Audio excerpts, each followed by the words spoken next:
13واں پارہ اور سورہ ابراہیم ہماری شروع ہو چکی ہے۔ آیت نمبر 6 اور 7 اس کا ترجمہ اور تفسیر آج سنیں گے۔ اعوذ باللہ من الشیطان الرجیم، بسم اللہ الرحمن الرحیم۔ وَإِذْ قَالَ مُوسَىٰ لِقَوْمِهِ اذْكُرُوا نِعْمَةَ اللَّهِ عَلَيْكُمْ إِذْ أَنْجَاكُمْ مِنْ آلِ فِرْعَوْنَ يَسُومُونَكُمْ سُوءَ الْعَذَابِ وَيُذَبِّحُونَ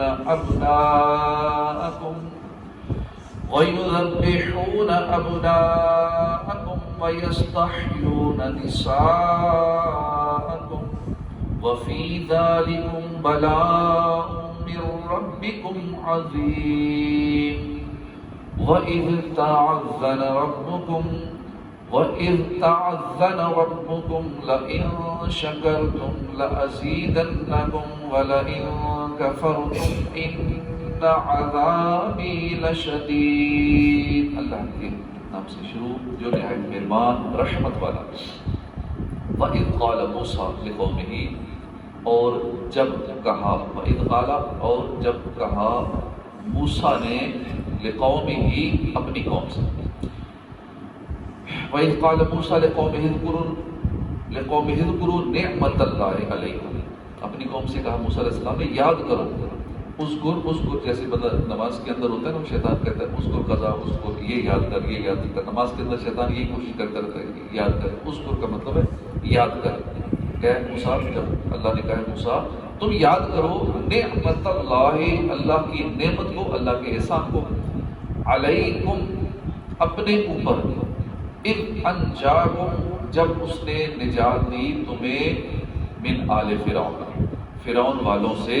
یسومونکم وہ پہنچاتے تھے تمہیں سوء العذاب، برا عذاب پہنچاتے تھے، وَيُذَبِّحُونَ اور وہ ذبح کرتے تھے، ابناءکم تمہارے بیٹوں کو، تمہارے بیٹے ذبح کرتے تھے، وَيَسْتَحْيُونَ نِسَاءَکم اور زندہ چھوڑتے تھے، وَيَسْتَحْيُونَ زندہ چھوڑتے تھے، نِسَاءَکم تمہاری عورتوں کو، بیٹوں کو ذبح کر دیتے تھے فرعون اور بیٹیوں کو زندہ چھوڑ دیتے تھے۔ وَفِي ذَلِكُمْ اور اس میں بلاء آزمائش تھی، من ربکم عظیم تمہارے رب کی طرف سے بڑی آزمائش تھی۔ وَإِذْ تَعَذَّنَ رَبُّكُمْ اور جب اعلان فرما دیا ربکم تمہارے رب نے، لَئِن شَكَرْتُمْ لَأَزِيدَنَّكُمْ، لَئِن ضرور اگر شکرتم تم شکر ادا کرو گے، لَأَزِيدَنَّكُمْ تو ضرور میں زیادہ تمہیں دوں گا، اور وَلَئِن كَفَرْتُمْ اور اگر ضرور تم ناشکری کرو گے، اِنَّ عَذَابِي لَشَدِيدٌ تو بے شک میرا عذاب بڑا شدید ہے۔ شکر کرو گے تو میں اور دوں گا، ناشکری کرو گے تو پھر میرا عذاب بڑا شدید۔ جب موسیٰ علیہ السلام نے اپنی قوم سے فرمایا کہ اپنے اوپر اللہ کا احسان یاد کرو، جب اس نے تمہیں فرعونیوں سے نجات دی جو تمہیں بری سزا دیتے تھے، تمہارے بیٹوں کو ذبح کرتے تھے، بیٹیوں کو زندہ رکھتے تھے، اور اس میں تمہارے رب کی طرف سے بڑی آزمائش تھی۔ حضرت موسیٰ علیہ السلام کا اپنی قوم کو یہ ارشاد فرمانا کہ اللہ کے دن یاد دلانے کے حکم کی تعمیل ہے۔ یاد رہے کہ بنی اسرائیل کی فرعونیوں سے نجات کی تفصیل سورہ بقرہ کی آیت نمبر 49 میں گزر چکی ہے۔ اس آیت سے دو باتیں معلوم ہوئی۔ وَإِذْ قَالَ مُوسَىٰ لِقَوْمِهِ اس آیت سے دو باتیں معلوم ہوئی کہ مسلمانوں پر کافر اور ظالم حکمرانوں کا تسلط ہونا یہ اللہ تعالیٰ کا دنیاوی عذاب ہے، اور ہمارے برے عمل کا نتیجہ ہے کہ ہمارے اوپر ایسے حکمران مسلط ہو جاتے ہیں جو ظالم ہوتے ہیں، بددیانتی کرنے والے ہوتے ہیں، طرح طرح کی عیاشیاں کرنے والے اور ملک کا بیڑا غرق کرنے والے ہوتے ہیں۔ یہ عوام کی ان برے اعمال کا نتیجہ ہوتا ہے، اس پہ غور نہیں کرتے، اور پھر حکمرانوں بھی تبصرے کرتے رہتے ہیں، وہ برے وہ برے، وہ دیکھیں ہم ٹھیک ہو جائے تو سارا نظام ٹھیک ہو جائے، ہمارے ووٹوں سے بنتے ہیں۔ جبکہ اچھے حکمران یہ رب کی نعمت، رب کی رحمت اور نیک اعمال کا نتیجہ ہے۔ کافر و ظالم کی ہلاکت، اس کی موت اللہ کی رحمت ہے، جیسے علماء و صالحین کی وفات ہمارے لیے مصیبت ہے۔ ظالم کی موت پر خوشی کرنا اچھا ہے۔ وَإِذْ تَعَذَّنَ رَبُّكُمْ لَئِن شَكَرْتُمْ لَأَزِيدَنَّكُمْ اور یاد کرو جب تمہارے رب نے اعلان فرما دیا کہ اگر تم میرا شکر ادا کرو گے تو میں تمہیں اور زیادہ ادا کروں گا۔ رب نے اعلان فرما دیا، رب کی بات سچی ہے، شکر کرو گے میں تمہیں اور عطا کروں گا، ناشکری کرو گے تو میرا عذاب سخت ہے۔ اور موسیٰ نے فرمایا اے لوگوں اگر تم اور زمین میں جتنے لوگ ہیں سب ناشکرے ہو جاؤ تو بے شک اللہ بے پرواہ ہے، اللہ خوبیوں والے ہے۔ حضرت موسیٰ علیہ السلام نے اپنے قوم سے فرمایا کہ بنی اسرائیل یاد کرو جب تمہارے رب نے اعلان فرما دیا کہ اگر تم اپنی نجات اور دشمن کی ہلاکت کی نعمت پر میرا شکر ادا کرو گے اور ایمان اور عمل صالح پر ثابت قدم رہو گے تو میں تمہیں اور زیادہ نعمتیں عطا کروں گا، اور اگر تم کفر و معصیت کے ذریعے میری نعمت کی ناشکری کرو گے تو میں تمہیں سخت عذاب دوں گا۔ اب یہاں ہم دنیا کے حوالے سے اپنے حوالے سے غور کریں، روزمرہ کے تجربات کے حوالے سے غور کریں کہ اگر ہم کسی کو کوئی چیز دیتے ہیں اور وہ چیز دینے کے بعد بھی آگے سے ہمیں لفٹ ہی نہیں کرتا، آگے سے الٹا دو چار جملے کڑوے تیکھے بول دیتا ہے تو دوبارہ دل کرے گا اس کو کچھ اور بھی دے، ٹھیک ہے جان چھوڑو ایک بار دے دیا اگلا بھی واپس کرو، آئندہ اس کو کچھ نہیں دے، یعنی ایسا دن ہو جاتا ہے کام بندے کا بھی۔ لیکن اگلے کو تھوڑا سا دیں اور اگلا شکریہ ادا کرے، احسان کو نہ بھولے، اور طرح طرح سے آپ کو یاد دلایا آپ نے مہربانی کی، آپ کا احسان ہو، اللہ آپ کو اور دے، دعائیں دے، شکریہ ادا کرے، جزاک اللہ، شکریہ، تھینک یو ویری مچ، شکریہ ادا کرے ہوئے دل کرے یار اس کو اور دے دو اور دے دو، عام بندے کی نیچر ہے۔ تو رب تعالیٰ جو خود فرما رہا ہے لئن شکرتم لازیدنکم، اور دے بھی سکتا ہے، ہر چیز اسی کے ہاتھ میں، سارے خزانے اسی کے ہاتھ میں، چاہے تو ایک لمحے کے اندر ایک فقیر کو کھرب پتی کر دے، ایک لمحے کے اندر کس کو نیچے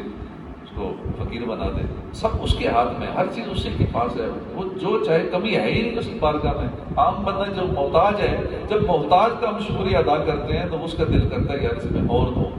وہ اپنی ضرورت میں سے بھی دے دیتا ہے یار اور دو، یار اس کو اور دو، دل خوش ہو جاتا ہے۔ تو رب تعالیٰ تو پھر ایسی ذات ہے جو اپنے بندوں سے محبت کرتا ہے اور پھر اس کی خزانوں میں کس چیز کی کمی ہے۔ تو لئن شکرتم لازیدنکم، اللہ کا ہمیں شکر ادا کرنا چاہیے۔ اتنی نعمتیں ہیں کہ حساب ہی نہیں کر سکتے، رب تعالیٰ کی نعمتوں پہ غور کرتے چلے جائیں، شکر ادا کرتے چلے جائیں تو زندگی میں سکون آ جائے گا۔ ہم ٹینشنوں کا رونا روتے ہیں، جو ایک آدھ نعمت نہیں ہوتی اسے یاد کر کر کے ٹینشن میں رہتے ہیں، جو 99 نعمتیں ملی ہوتی ہیں وہ یاد نہیں رہتی، جو ایک آدھ کمی ہوتی ہے اسے سوچ سوچ کے بلڈ پریشر کی بیماری لگ جاتی ہے، شوگر کی بیماری لگ جاتی ہے، نہ جانے اور کتنی بیماریاں لگ جاتی ہیں، بس جو چیز نہیں ہے اسی کا سوچ کے۔ شکر کی حقیقت اس آیت سے معلوم ہوا کہ شکر سے نعمت زیادہ ہوتی ہے۔ شکر کی حقیقت یہ ہے کہ نعمت دینے والے کی نعمت کا اس کی تعظیم کے ساتھ اعتراف کرے اور نفس کو اس چیز کا عادی بنائے۔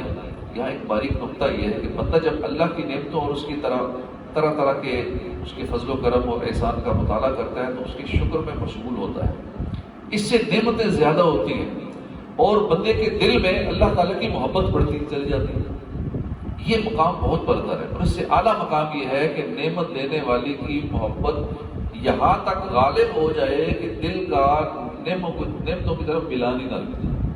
مطلب نعمتوں کو بھول جائے، اللہ کی محبت میں ایسا کم ہو جائے کہ جس نے اتنی نعمتیں عطا فرمائی ہیں مطلب نعمتوں سے ہی وہ اس کو بھول کر اس کا ملان رب کی طرف ہے۔